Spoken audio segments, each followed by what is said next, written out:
Har bir insonda o'ziga yarasha kamchiligi bo'ladi. Boyagina bitta videoni eshitib qoldim. Erkak kishi bu gapni aytsa ham munchalik alam qilmasdi.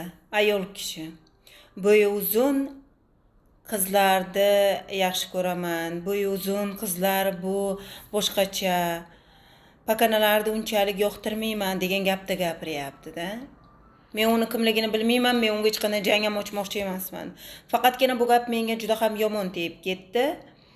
Nima, bo'yi uzun qizlarda oyi bormi, yo quyoshi bormi? Bo'yi past qizlar nima, yer bilan bittami?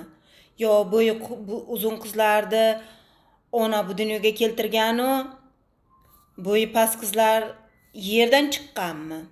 Sal o'ylab gapirsangiz yaxshi bo'larmidi? Men yoqtirmayman bo'yi past qizlar deysiz. Yoqtirmasangiz yoqtirmang. Umuman bo'yi past qizlar yoniga kelmang ham. O'sha bo'yi uzun qizlar ham bir kunmas bir kun birontasi yo nogironlik kalaskaga o'tirib qolsa, yoki bo'lmasa oyog'i sinib qolsa, biron narsa bo'lsa-da, endi men bo'yi uzun qizlarga ham jang ochmoqchi emasman.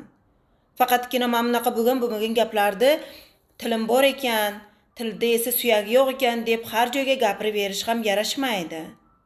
Hammamiz insonmiz, yaratuvchini bandasimiz.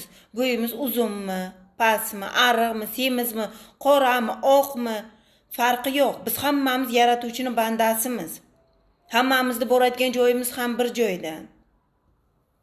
Menimcha bo'yi uzun, bo'yi kalta deb baho bermang-da, har bir insonni qalbiga qarab baho bering.